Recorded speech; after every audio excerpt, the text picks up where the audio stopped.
Hey, my name is Kristen, and I am kicking off a year-long journaling journey. So I have been a journal keeper for a very long time. I started in fifth grade keeping a diary and started a dream journal somewhere in high school, I think sophomore year. So I am a big fan of journaling as a transformational tool. It helps us recreate our lives and dig in and see what really matters to us, see what we want to keep up, and see what we want to let go. So, a lot of times, I know we start off keeping a journal at the beginning of the year, starting a whole new year. We're going to kick it off. We're going to, change our lives. And then somewhere in February, we kind of run out of gas. And it's like that. It is a practice because I think it's meant to have us check in every day. So I'm going to kind of be sharing some things that have helped me, and I hope they help you too. So as we kick off the year, I'll just be starting with just the basics and then going into like different exercises and prompts and things to get you excited or digging deeper about what it is you want to create in your life. And I have kept a journal, and over the last 4 years, I've created three different kinds of journals. One, kind of everything, and then pared down, and then really pared down, because I feel like journaling is not a sport. Like, you have to do more. It's not about the volume, it's about the intention behind the content. So even if you're just writing a sentence a day or just checking in body, mind, soul, or, wanting to really write, 10 pages, all of it helps, but we don't have to do all of it all the time. So I used to be one of those.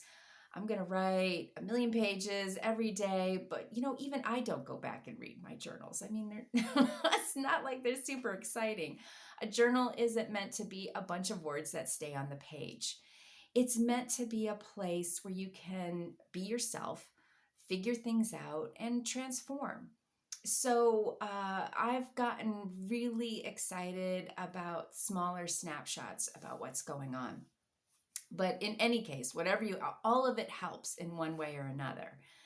But it doesn't have to be this. I think people stop or freeze because they're thinking, I've got to write some really deep thoughts and just go at it for hours a day. And it's just not like that at all. It's really about checking in with where you're at on any given day. And then the second part, and I kind of call that intentional journaling. To me, there is an intention behind why we're writing. We're not just, dump writing of like what the day is. I'm pissed off at the kids, the dog's sick. It's not, and it can be, but it's not about that. It's about what's really happening inside and how we transform the places where we're stuck and how we get out of these loops and routines that we seem to have buried ourselves in. So that's the first part of the journaling kind of quest. And I always feel like there's a second part, and it's just as important. And that has to do with giving back. Okay, so we go on our journey, we become kinder, more compassionate, we have aha moments, we, come together in different places in our lives and really go deeper and get grounded and all this stuff. But then it's really important that we give that back to the community. Everyone has a gift to offer, whatever it is. It doesn't have to be on a huge scale.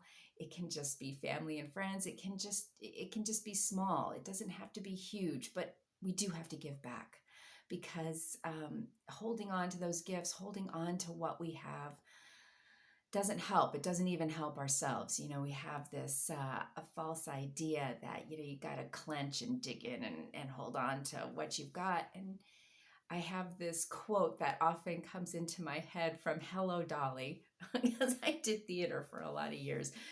And Dolly has this great line that says, "Money is like manure. You have to spread it around." And I feel like the lessons that we learn and the good that we do in our own lives is really important to be spread around in the community. So that's kind of the second back end of journaling, is finding that purpose. And I kind of started out keeping a blog, and the blog started from, me having a birthday and going, okay, I got to write down everything that I know for sure. And that started this blog, which has been going on now for about 6 years. But I do have this blog called Your Love Letter to the World, and I'll put the link below so that you can check it out. And it's just about kind of digging in and finding your purpose and seeing what you have to offer and why. So we're going to start the journey. This is just a little intro of like starting this year-long drop-in, hopefully getting you excited about staying on the journaling path and self-discovery and greater awareness and having fun along the way. Because even though I'm going to throw a ton of stuff out there, really it's important to be grounded and grateful in the life that we're already living and loving that. So just remember, you're already enough and you already do enough.